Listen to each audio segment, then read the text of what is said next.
Second talk will be done by Pascal Schweitzer. It is my pleasure to present him because I know he is one of the leading researchers in graph isomorphism, and this for sure is connected with algebraic graph theory.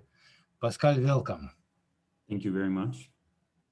So lately I'm trying to hide that my talks are about isomorphism.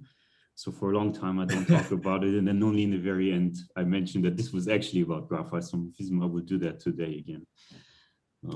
It's my pleasure to also talk a little bit about Weisfeiler-Leman, and I will talk about some extension, actually deep Weisfeiler-Leman, that we recently did with Martin Grohe and Daniel Wiebking. If you have any questions, anybody, please, anytime, just interrupt me, just open the mic, interrupt me. I'm happy to take questions. Should be kind of the same as that. So yeah, I'll present a mixture of some results. So here's an outline. In the first part, I am just going to talk about the normal WL algorithm, Weisfeiler-Leman, and then later I will get to deep WL. And in contrast to Oleg, I actually do need the definition. So I'll talk little bit about it in more detail. But most of you might have seen this. So WL is, of course, an algorithm that can categorize vertices in a graph. So the one-dimensional algorithm, or color refinement, if you like, we do the following. We annotate or color every vertex with the degree first. Yeah, so we have a vertex of degree 3 here. It's got 3 neighbors, and vertices of degree 1. Get a 1 as neighbor. And then we know that vertices of degree 3 under isomorphism can't be mapped to other vertices, so we know that's an invariant, so that this must be preserved.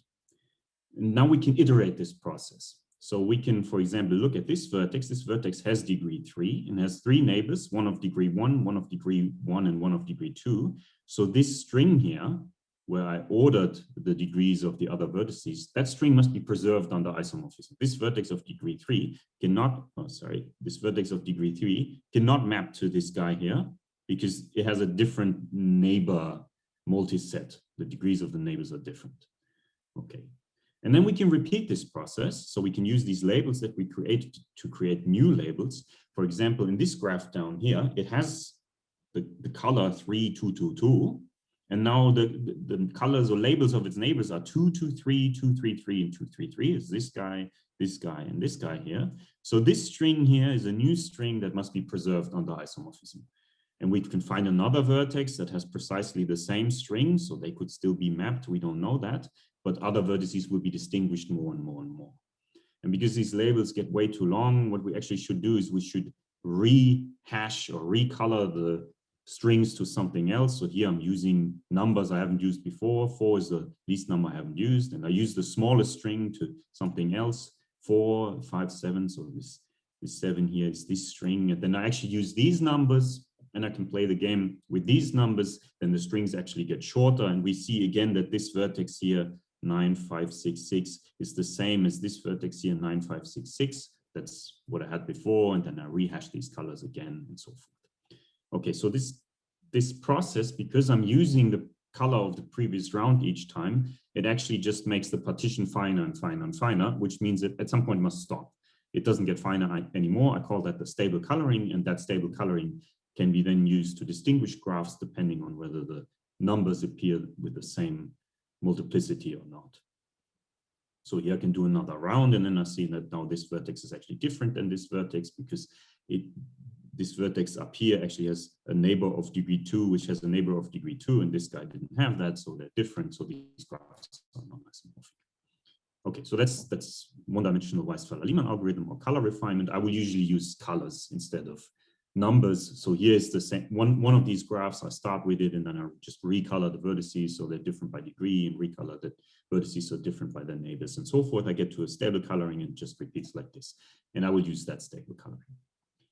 Okay, so this is what's used in practice, but what we use in algebraic graph theory is more interesting, is the two-dimensional Weisfeiler-Leman algorithm, or the classic Weisfeiler-Leman algorithm, if you want. So in the two-dimensional Weisfeiler-Leman algorithm, we don't color vertices, but we color pairs of vertices. Whether they are an edge or not doesn't matter, or vertices might be the same. So we color pairs of vertices, And initially we use the atomic type or the isomorphism type of the pair. And that means we color it into edges, non-edges, or loops. So a pair of the form VV will be different than VW or something like that. Yeah, and then in each iteration, we will recolor a pair UV according to the colored triangles within which it is contained. So let's say we have an edge between 1 and 2, which is orange at that point. So this would be, the color would be orange of that edge. And now I want to describe one of the iterations. What I'm going to do is, just like in the one-dimensional variant, I will use the old color. I will record the old color. The old color is orange. And I will use now all possible third vertices to form triangles and note down what I get. For example, with this vertex 3 here, I get a green-red triangle. So there's actually another green-red triangle, namely,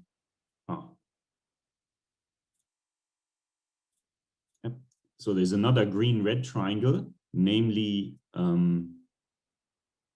there's only one green-red triangle. This one is a green-red triangle, and there are two red-green triangles. So there's one red-green triangle here with 4 and one red-green triangle with 7. So I'm recording that I have 2 red-green triangles and 1 green-red triangle. They're not the same because I distinguish 1, 2 versus 2, 1. So I'm looking at the pair 1, 2 at the moment, not the pair 2, 1. And then I get all the other options. There are also these loops. So I can go the loop from 1 and then to 2. That gives me a purple orange triangle. And I can also go first the edge and then the loop. So that gives me orange. So this string down here, this multi-set of colors will be the second color in the next round. And I can repeat this process. And as most of you know, what I get in the end is a coherent configuration. And if these numbers that I get in the end are called incidence numbers, and I can use them to distinguish graphs. Okay, so that's the classical Weisfeiler-Leman algorithm. Here's an example. It can actually measure distances in the graph, for example. If I start with this cycle, that would be the graph. I should annotate now the pairs. So the atomic types are different for the loops, which are the VV types, or the edges, or the non-edges. So the edges are green here and the non-edges are white. If I do one iteration now, I will actually see that these 2 vertices, they have a green-green triangle. So vertices of distance 2 have a green-green triangle, while vertices of distance more than 2 don't have a green-green triangle, so you actually lose that information. You don't get any new information. So in the second iteration, I would get these red edges. And if I repeat this, then I can sort of in k steps, hop 2 to the k items and see how far vertices are apart. Anyway, so I get this coherent configuration here, and I can use that to distinguish graphs, but not always. Okay, so now off to the k-dimensional version. I don't need it in too much detail, but I want to remind you how it actually works. So as initial coloring, instead of coloring pairs, I now color k-tuples. Yeah. So as initial coloring, I will of a t-tuple, say I will use chi0 from v1 to vt. The isomorphism type of that t-tuple is going to be the following. The isomorphism type of a tuple, the atomic type or isomorphism type, I will just record the colors of the vertices if they have some. So if I'm given a structure where the vertices have colors, I will record them first in order.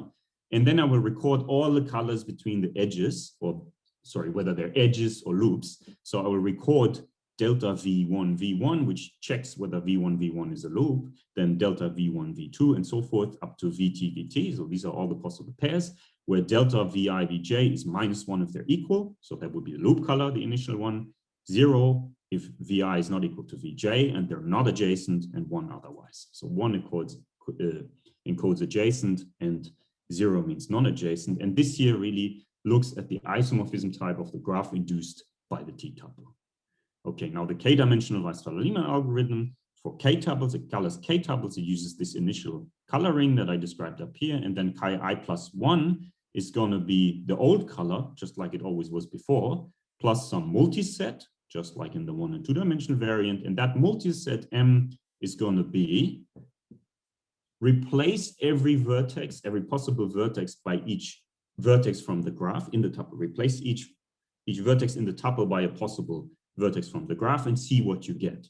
So I'm trying to say I'm looking at all the colored triangles, and this will be all the higher dimensional simplices if you want. So I'm looking at the previous color of the tuple I get when I replace the first vertex by W, or the second vertex by W, and so forth up to the last vertex by W, and that as a K tuple I will take to encode as a new color. And I repeat this process, I get some stable coloring. That's going to be the stable coloring of the Kdimensional Weisfeiler-Leman algorithm, and that's pretty strong. So it can do a lot of stuff. This algorithm can be implemented into the K+1 log n with some minimization techniques from Hopcroft for automatas. Anyway, it doesn't matter. It can be implemented in polynomial time for fixed K.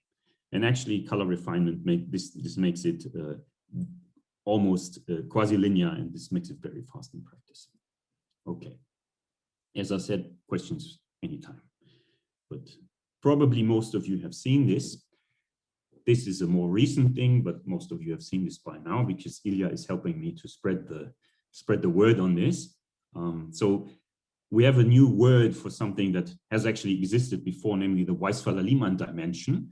And Martin Grohe came up with this word. The Weisfeiler-Leman dimension for a graph G is the smallest K that you need for which, and actually there are different options, for which the K-dimensional Weisfeiler-Leman algorithm distinguishes the graph G from every other graph.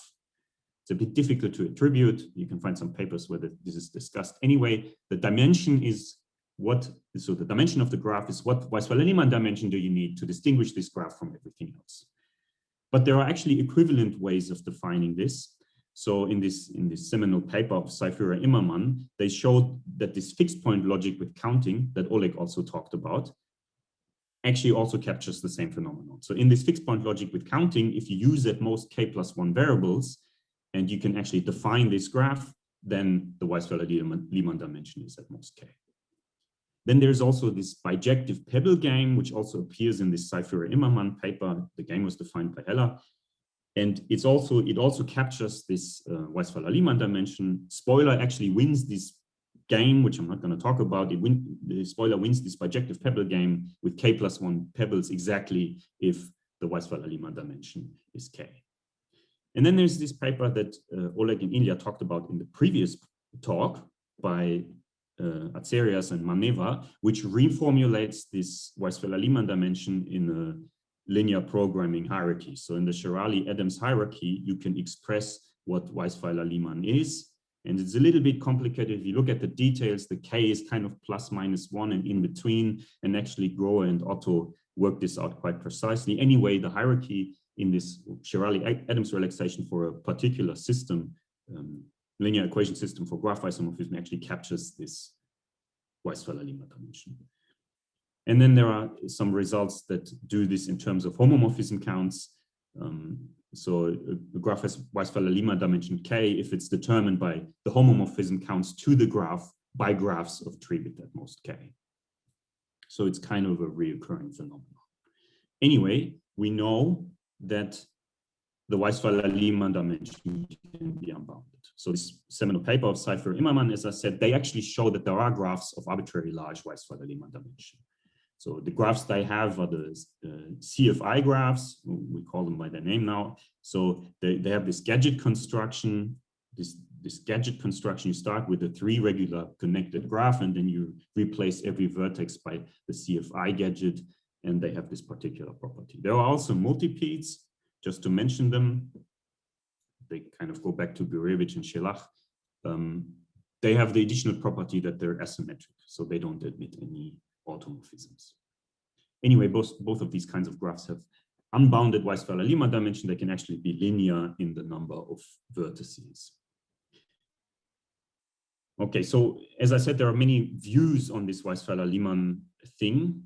So actually, it turns out that there's and in the meantime, well-known close correspondence between these parameters in the different views. So there's the algorithmic view of the Weisfeiler-Leman algorithm, which comes with the dimension. And we can also look at the iteration number. How often do I have to iterate this before it becomes stable? And so we had some recent stuff on this. Oleg has also worked on this and had some nice constructions which give you a large number of iterations. There's the logic view, which is important for descriptive complexity. In the logic view, the dimension corresponds to the number of variables, +1, but never mind. And there's a concept of quantifier depth, which captures the number of iterations. This is how many quantifiers do you have to put within each other? Do you have to nest to express something? And then there's this pebble game that I talked about. In the pebble game, you actually have the number of pebbles corresponds to the dimension, and how long you have to play the game to win is the length of the algorithm.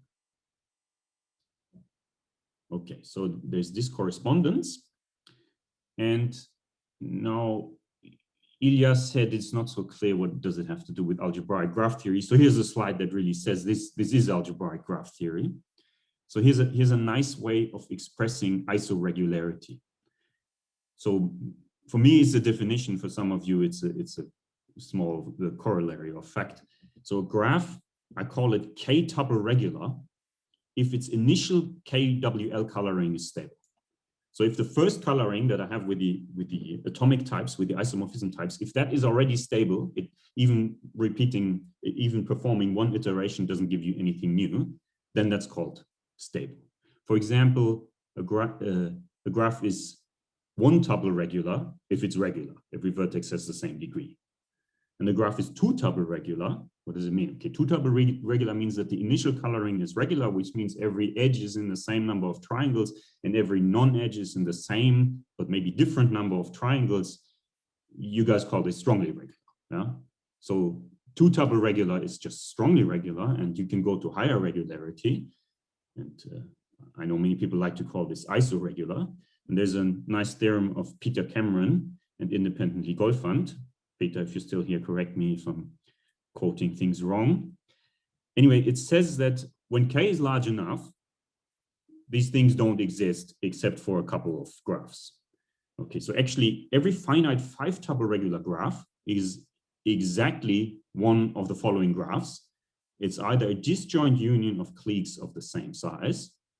Of course, it must be strongly regular, but it has to be more than that. It must be triply regular basically as well, and 5-tuple regular. So disjoint unions of cliques of the same order. The C5 is a special case. That's K-tuple regular. And then there's a line graph of the K33. So Rook's graph, if you like, it's a particular graph, and that also is 5-tuple regular. And it turns out that from 5 onwards, these things are always the same. So the 5-tuple regular graphs are exactly the 6-tuple regular graphs, so the infinite tuple regular graphs. So these graphs that you can see here and their complements always, they are the 5-tuple regular graphs and the t-tuple regular graphs for every t greater than 5. Now for 4, I don't want to go into that. There are more graphs, Schläfi, McLaughlin, but it's kind of open. And for 3, it gets more and more difficult to, and more open to classify these things. They are related to homogeneity. So these are also the graphs that are ultra homogeneous. And there's a reason for that, but it's not clear whether the relationship should hold into both directions, but it does. Okay, while we're at it, let me mention a theorem that we did recently. So actually we looked at what happens if you're allowed to vertex the colors, the graphs before starting this process. So if you start with vertex colored graphs, you can actually ask what are then the isoregular graphs, or what are then the K-tuple regular graphs, if you like. And we actually gave an explicit classification for vertex colored K-tuple regular graphs when K is at least 5. Of course, the graphs from the previous slide are going to be examples. They're the monochromatic examples, but there are other examples. And there are actually many examples. If you have several of these graphs, you can actually compose them and make new ones. For example, you can take 2 graphs that you have and then color one blue and color the other one red, do the disjoint union, and that would be K-tuple regular. So here's a rough description of the characterization. We have actually 4 regularity preserving operations, and some of you will recognize these. In some of these papers, they appear and again in other contexts.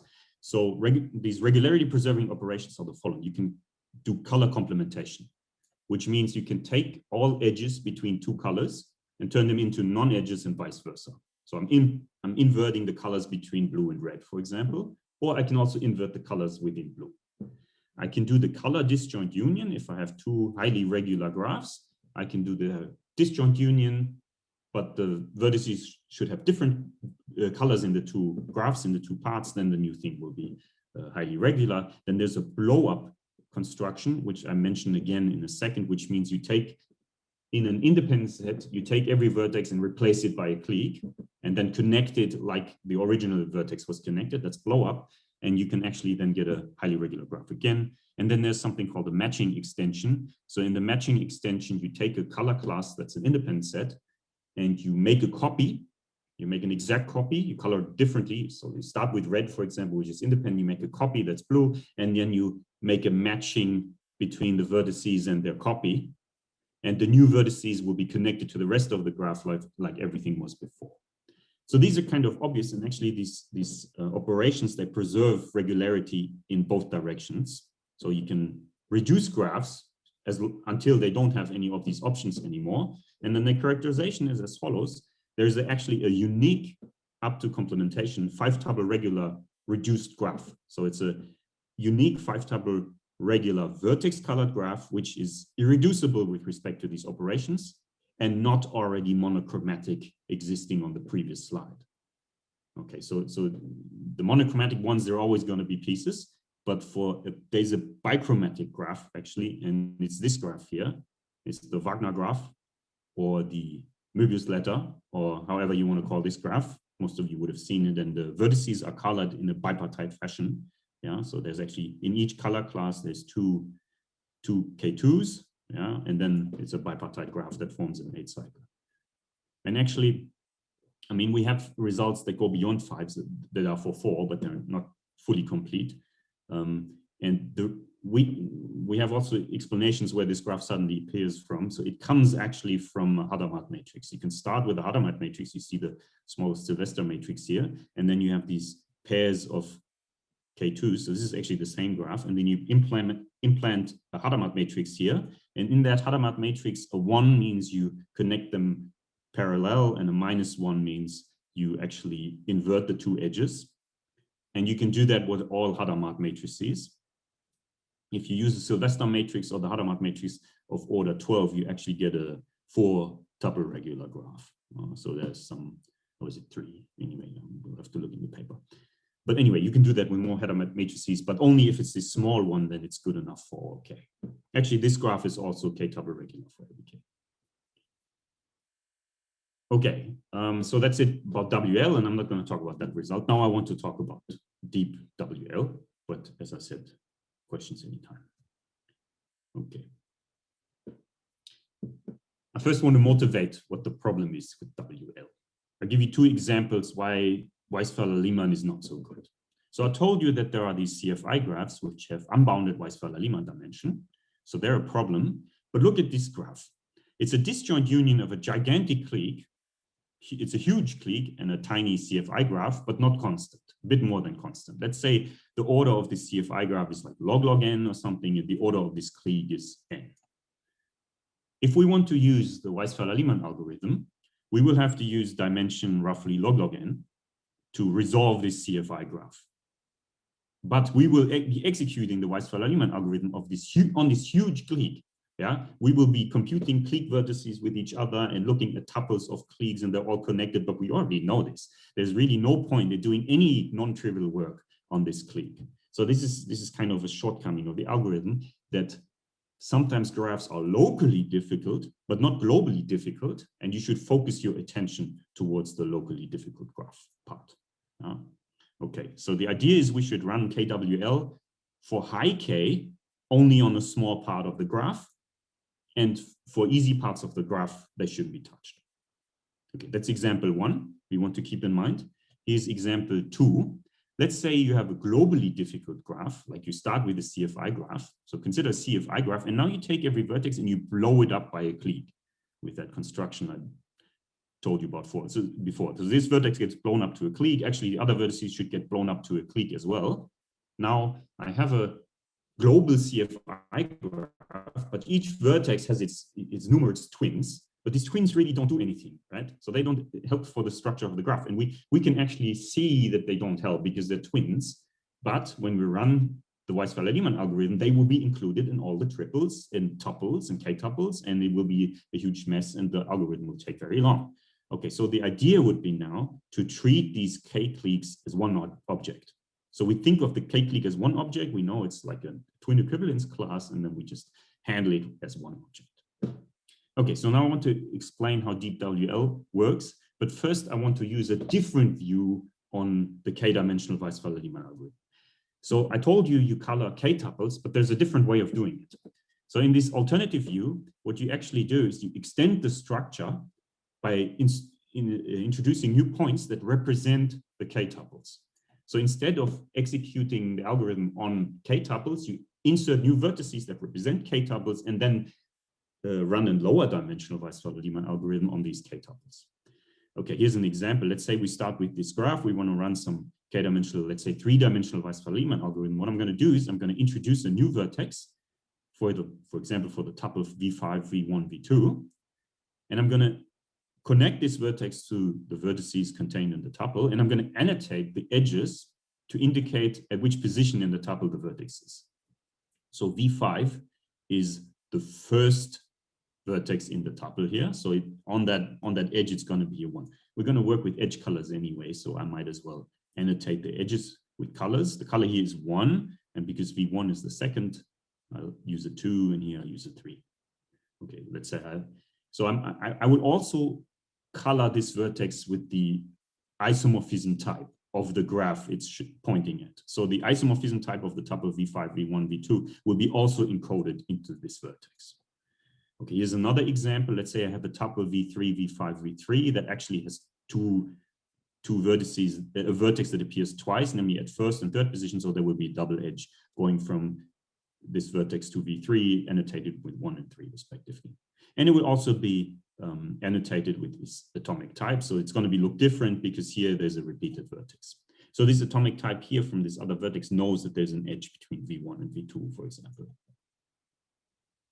Okay, now actually I need one more thing. I need to indicate between these two vertices where they share edges. Vertices. Yes, Ilya, you have a question. Is here k equal 1 is not good for this. I mean, somehow you should assume that k is at least 2 probably. Yes, I will say this in a second. Just give me to the end of this slide. You're precisely correct. Yeah. Okay, so now I'm annotating the relationship between these two vertices. And I'm annotating that position 1 of the left vertex, which is 5, is actually corresponding to position 2 at the right vertex. So I'm saying that they actually share an out neighbor here. And I'm also indicating at what positions this out neighbor is. Okay, so I will annotate this structure. And now here's the fact for you.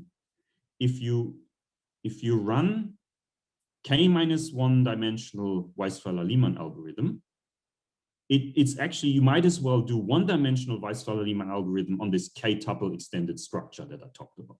So if you extend these vertices with the k-tuples and then you annotate them the way I did, then you can actually capture k-1 dimensional WL, and vice versa. If you then run k-dimensional Weisfeiler-Leman or the original structure, it actually captures all of what I did. So what I described here, this process lies between k-1 and k-dimensional Weisfeiler-Leman.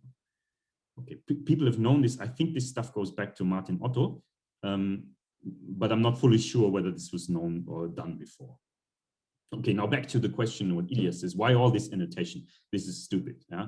He says, let's just do 2-dimensional. We know 2-dimensional anyway, and it's exactly correct. So we can actually omit these vertical connections here. We can omit them, and we can omit these annotations of the type by just using 2-dimensional Weisfeiler-Leman on the thing. So I'm going to remove them, and I will just use this structure. I will still annotate at what position the tuple was, but everything else will be recaptured by 2-dimensional Weisfeiler-Leman. So 2-dimensional Weisfeiler-Leman can actually see that these two guys have a common neighbor because it's a triangle, and it can actually see that it's 1 and 2. So I don't need to annotate that. And of course, the isomorphism type can also be recovered. You can check that 2 and 3 are adjacent by an edge. Okay, so I gave you now a way of just running 2-dimensional. You never need to do the k-dimensional by just adding vertices. And now what I'm going to do is I'm not going to add all of them. but just some of them. Okay, so now I basically want to add k tuples, but I don't need to add k tuples. It suffices to add 2 tuples. If I want to add a 3 tuple of vertices, I can just add a 2 tuple of a 2 tuple. So if I want to have this 3 tuple of vertices, for example, I can just make a 2 tuple of a 2 tuple, and that's just as good. Yeah, so this structure here is as good as having this structure, and I can just use labels 1 and 2. I don't need the label 3 anymore. So never mind about adding k tuples, just add 2 tuples. Now, going back to this problem with the blow up, I need some way of getting back to the original vertex that was blown up. So I need some way of contracting vertices. So to handle these blow ups that I talked about, I add an operation where I can contract several vertices to 1. So it will look like this. I have a bunch of vertices that are supposedly twins, and then I add another vertex, and that vertex will be joined the same way to all of them. It will represent a set rather than a tuple. Okay, now that would be the idea. If I want to use this for isomorphism testing, for example, I have to be a bit careful that all of this is isomorphism invariant. So I need to make sure I don't just add tuples anywhere I like, but the operation should be isomorphism invariant.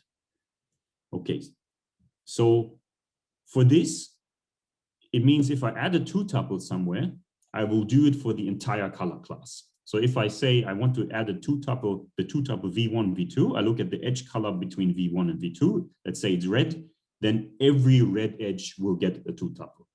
If you want, I subdivide the edge, creating a new vertex, I subdivide all of the red edges. And on the other hand, this contraction thing, I can't just contract arbitrary vertices as I like because I can't choose them. So these contractions can actually only be applied to strongly regular components.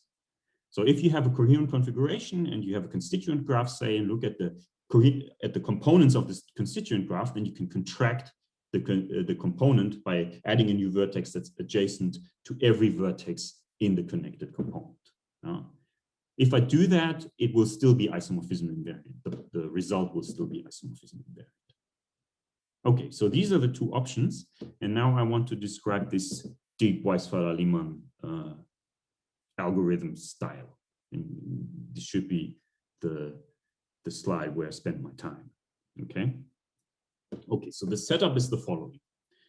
You have a Turing machine that makes decisions. So you have to choose where to add a tuple or where to contract something, and there may be different choices. So there could be different Weisfeiler-Leman algorithms. People could come up with different Weisfeiler-Leman algorithms, deep Weisfeiler-Leman algorithms. While there's only one Kdimensional Weisfeiler-Leman algorithm, there's different choices where to go into depth. And this Turing machine will have access to the graph or to the coherent configuration, if you like, but only in a very restricted manner. So it has 4 operations. I'm going to go through them in a second. It can use these operations to manipulate the coherent configuration. We call it the coherent configuration in the cloud because you're not allowed to access it. The only thing you're allowed to do is to look at the intersection numbers. So this, we call it the algebraic sketch. It has all the information of the intersection numbers and how often a vertex color appears and so forth. So for example, here in this thing, for example, this line here would be green, green, red. So it says that for each green edge, there is a green, red triangle. There's exactly one green, red triangle. So if you look at the green edge here, yeah, maybe I should annotate this. Okay. Okay, so if I look at this green edge here, I can walk the red and then the green. I can also walk the green and then the red. And the green and then the red, this is this one, and there's exactly one way of doing it like this, which gives me a 1 here. So this entire table will encode the intersection numbers of the coherent configuration. And these intersection numbers are the information being fed back to the Turing machine up here. And the Turing machine can make decisions based on that. For example, it could say, oh, there's a triangle, so I'm going to include these vertices. If there's no triangle, I do something else. It is not allowed to look at the particular isomorphism type of the entire graph, though. It can only look at the algebraic sketch. Okay, what is it allowed to do? Up here, it's allowed any polynomial time computation, anything you like. But to get to the input, it can only do the following. It can add the pairs, just like I described earlier. For some color X, it can add all pairs UV such that the edge UV is of color X. You can subdivide all green edges if you like. And there's this contract operation where you can add a vertex for each strongly connected component of some color X. For example, if you have down here in this graph, I would be allowed to add a component for each strongly connected component of blue. So there's a strongly connected, oh, this color is bad. There's a strongly connected component of blue. So I could add a vertex that's adjacent to these two guys, and I could add a vertex that's adjacent to the other two guys because the diagonals actually form strongly connected components. Okay. Now I can, for technical reasons, I can also unify colors. I can sort of pretend green and blue are the same. So you're allowed to create a new color that's green and blue together. It just makes things simpler. And then there's also a forget operation where you're allowed to just forget relations. So let's forget about green. You can do that too. These are not so important. The important ones are these two up here. If you have questions about this, now's a good time. Yeah. Okay, and this deterministic finite automaton up here, which you can program, it's gonna decide where to go into depth and where not to go into the depth. So this will be your job to program this machine. Pascal, can you explain a little bit what does it mean forget? Basically, when I want to do add pair for all edges that are green or red, the way I've written it down, you can only do add pair for red and you can only do add pair for green. You can't do the same. But I will create a color that says green and red. Sorry, I'm explaining create. So I will create a color that says green and red, and then I can use the add pair. The forget relation, we need to say that you can construct a particular object. So we want to, for example, if you want to say that deep Weisfeiler-Leman can compute the transitive closure. The transitive closure can never be the result of a coherent configuration, because the coherent configuration will always be too precise for that. But if you want to use the transitive closure as a subroutine, feeding it into the next thing, then you want to say, I can actually compute the transitive closure. So what we can do is we can, in the end, just forget about the distances that are actually labeled on the thing. Yeah. So otherwise, outputs of deep Weisfeiler-Leman algorithm can only be coherent configurations, but we don't want that. We want that. We want to be able to compute graph properties as well. And one more question: how about these intersection numbers? They are always keep the same, or after some operation you can add something to this array? So if you add a new vertex, let's say you add a new vertex by subdividing something, then the algebraic sketch will be updated. Okay. You add a new vertex, then 2WL will be executed to the maximum on the new thing. So you get a new coherent configuration. And then in the algebraic sketch, you get the new coherent configuration. Yeah. Yeah, sorry about that. Yeah. Okay, so this will always be a coherent configuration. If you add something new, it will iterate 2WL until you get a new nice coherent configuration, and this will be updated and you can use what you get. Yeah. Okay. Okay. Any other questions?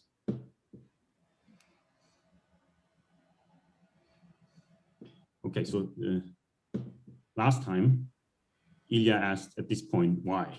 Yeah, what's the point? So that will be the next step. So I should still tell you what's the point of all of this. Okay, so I'll talk about the strength of deep WL. Is it even better? Okay, so we did this for two reasons. We had two research projects together with Daniel and Martin. I had two research projects that were actually looking at quite different questions.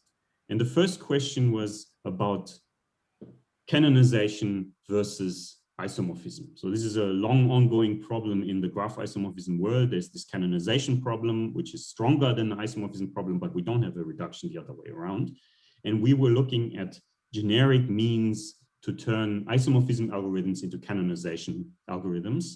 And we noticed that this can be done with WL. if you use the normal Kdimensional Wl algorithm, if it works on a graph class and all its colored variants, then you can actually canonize the graph. So this goes back to older work. But then we looked at how general is this. And it turns out that for these deep WL algorithms, this is always the case. So if you have a polynomial time deep WL algorithm that works on a graph class, then you, what am I saying? So yeah, if you the first step is if you have an isomorphism algorithm, then you can actually get a complete invariant for graphs. And this complete invariant for the graphs is the trace of the algorithm executed on the graph with itself when fed to the isomorphism algorithm. So you have an isomorphism algorithm that takes two graphs G and H. Now, what you actually do is you feed it G and G, you check what it does, and all of the execution steps and the decisions it makes, that you take as an invariant. And it turns out that that is a complete invariant, because if it wasn't a complete invariant, it couldn't distinguish G and H. Yeah? So it has to distinguish G from every other graph. So when it executes G and G on itself, it has to make sure that G is not something else. So it must be complete. There's a proof involved, of course. Anyway, this complete invariant you can then use to get a canonization algorithm. So you need your graph class needs to be closed under recoloring the vertices. And if you have then an isomorphism algorithm, then you actually get a canonization test. So if you can show that some isomorphism problem can be solved with deep WL, then you get canonization for free. So this resolves one of the headaches. However, there's another thing that we looked at. You have a question, Oleg? Yeah. Mm-hmm. So is it true that this theorem has the following consequence? Suppose that the isomorphism problem for a class of graphs is solvable by the standard Weisfeiler-Leman algorithm with some dimension k. Then the canonization problem is also solvable in polynomial time. Is this true? As long as your class is closed under recolorings. So when you start with the graph, what you do is you compute the invariant, and then you get one of the orbits.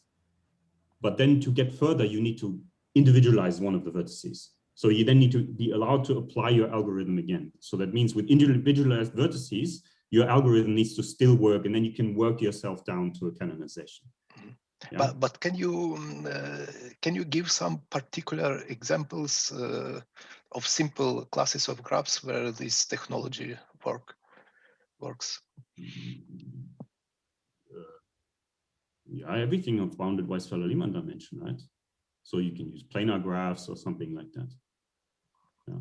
Okay, so this condition is satisfied. This condition is always satisfied. Ah, okay. This is it.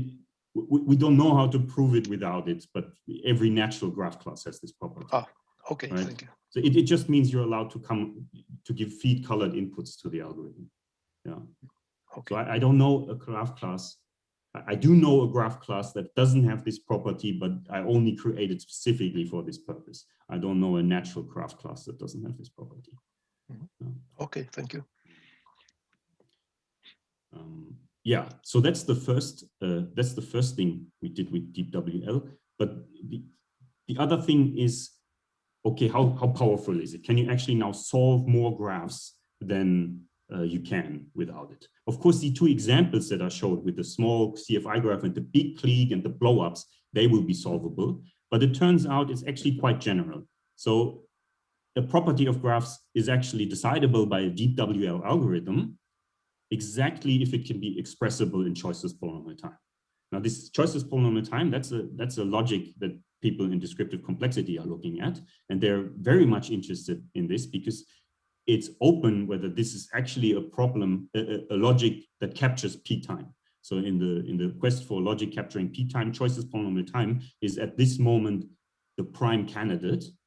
It could be everything is expressible, and if it's expressible, then you actually have a deep WL algorithm. So it's actually the same thing, yeah? And that means we can recycle all the results that talk about polynomial time to get DWL sample, isomorphism of the CFI graphs is expressible in choices polynomial time. So this is an older result. Now that this is equivalent to DWL, it means DWL can resolve CFI graphs. Yeah. Okay, so the corollary is there's a polynomial time DWL algorithm that decides isomorphism of the CFI graphs.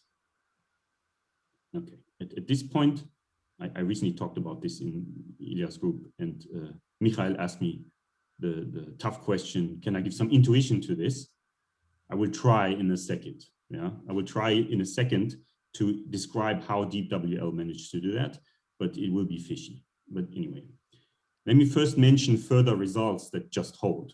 So there is a DeepWL algorithm that decides isomorphisms for structures with a billion color classes of bounded size. So a billion color classes, by this I mean, let's say we color the vertices and we color them in a fashion that we know there's a billion group acting on it. So I'm gonna just draw a cycle into the thing at the beginning. So each color class will have a cycle in itself, and then you're allowed to do edges any way you like, or even hyper edges between the color classes. So a couple of people from Aachen, they showed that this can actually be isomorphism of these graphs can be done with choiceless polynomial time, which means DeepWL can do these algorithms, do these graphs. Okay, and we recently extended this to dihedral color classes, where each color class is still of bounded size, but you have to draw a cycle, an undirected cycle into each color class. And then actually you're not allowed to use structures anymore. You can only use graphs or structures that are very particular.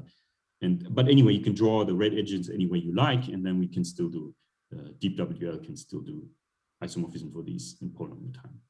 Okay, this is a bit of a mess. So it starts to be really difficult when you have non-abelian color classes here, and we reduce it to this abelian case, and you have these rotations, and they need to interlock and so forth. So the idea is we want to get to general bounded color classes, but we don't really know how to do this. Okay, so I have 4 minutes left. This is my attempt at an intuition why DeepWL can do Weisfeiler-Leman graphs. I drew a multipede, but never mind, they're almost the same. Okay, so here what you get is you have these pairs, 3 pairs of vertices, and you got the 4 vertices that are adjacent to one vertex in each pair. Yeah, and you know this thing here is a CFI graph. This is a CFI gadget and has the property that you can swap precisely 2 of the pairs and then extend these to an isomorphism. And there's a couple of CFI gadgets drawn here. Okay, so these graphs have unbounded Weisfeiler-Leman dimension. And what am I going to do now is I'm going to add the other guys. So there are 4 vertices that are adjacent to each one, but in principle there would be 8. So these all differ by 2, and the ones that differ by 1, they're the other ones here. So now I have 8 vertices, so each choice of 1, 1, 1 here will be contained here. And in one class, they differ by exactly 2. Okay, I'm going to do this for all the other guys. So now I have basically this here, and that will be a completely homogeneous graph. And now I'm going to introduce pairs. So actually, this is a contract operation. I'm going to contract these 4 guys to one thing. And I'm going to contract the other 4 guys also to one thing. And this actually I will do with all the 4 tuples here. So now I can treat them like one object. And now I'm going to connect 2 adjacent ones here like this, which is for each pair, for each choice of 1 here and 1 here, I'm going to add a vertex. Yeah, so this is symmetrically contained. And then I'm going to join the 2 that are disjoint. So this is dark, dark, and this is gray, gray. And these 2 are going to be joined. So these 2 guys don't have a common neighbor, and these 2 guys don't have a common neighbor. And now I'm going to take these 2 and repeat the process with these 2. So they will be unevenly matched on levels. So I'm going to add the 4 guys that have 1 neighbor each. Yeah, and if there were more gadgets, I would now repeat this process. I would have the 2 that have, so these are disjoint. These 2 don't have any neighbors in common. That's why I add another vertex, and I would repeat this process. And then in the end, when I'm finished, I would add another vertex. Okay. This vertex up here is what Richard B. Rossman and Davar call supersymmetric. Yeah. So this is I'm mimicking their proof for choiceless polynomial time in a deep WL algorithm. This vertex has the property that you can interchange two of the vertices in the same pair, and it will propagate and everything else will stay the same, and this thing will be the same. Yeah, so this is actually not going to change. Actually, this vertex also has this property. Yeah, so this guy here is also supersymmetric. It's supersymmetric in regard to the graph I started with. Let me say that again. If I interchange these two vertices, permutation, then some of the things will have to change. Some things here will have to move around. These might map, these might interchange. So if I interchange the blue ones, these two will change and these two will change, but that means these two will change and these two will change, which means these will stay the same. Yeah, so the automorphism is not going to travel up all the way, and this guy here will be fixed. And that's true for every pair down here. If you interchange these two, then this guy here will be fixed. So this guy is basically invariant under any choice of CFI graph down there. And these two here determine the parity of what you chose at the bottom. Okay, what does it mean? It means that we can do the following now. We can individualize a vertex in a pair and get one option. So we get one option where this guy is individualized, and we get another option where this guy is individualized. And then we can repeat this entire construction. So this entire construction here can be repeated on top of this, and can be repeated on top of this, and can be connected up here. And it turns out, because this guy is supersymmetric, that this is actually the same structure. So that means we can individualize a vertex and we get the same result. So we've decreased the number of vertices down here, and we have not lost the parity property. And then we can do that, repeat that with the next pair of vertices, repeat that with the next pair of vertices, until we actually have an ordered copy where everything is ordered. And in that ordered copy, we can count whether it's even or odd. And that's the way we distinguish that. Okay, that's the best I can do. This is basically, it follows from some two big meta-theorems composed to each other. And I'm not even fully sure that I've translated this correctly into this particular case. So this is modular errors, but certainly this is my intuition of what happens here. And you can see that it actually, so the height of the vertices here, that's usually called the rank. And you can see that you need high rank. So k-dimensional doesn't suffice. Okay, anyway, I'm running out of time. So let me quickly finish up. So, yeah, so this is an outline of my talk. Just to mention, so this was actually a talk about graph isomorphism, because we're trying to solve this graph isomorphism problem. So we don't know whether graph isomorphism is in P, and we don't know whether graph isomorphism is not in P. So I have a cumulative prize money for anybody that can provide me a proof, not just some paper, proof that graph isomorphism is in P, or proof that graph isomorphism is not in P. And what I do is, every time I talk about graph isomorphism, this prize money goes up by 2. So now we're at 465 euro. I don't know whether that means you should hold your proof back because it still goes up, or you should submit immediately. But anyway, I'd be very interested to hear. Also, I'll be interested to hear questions. So thank you very much for listening.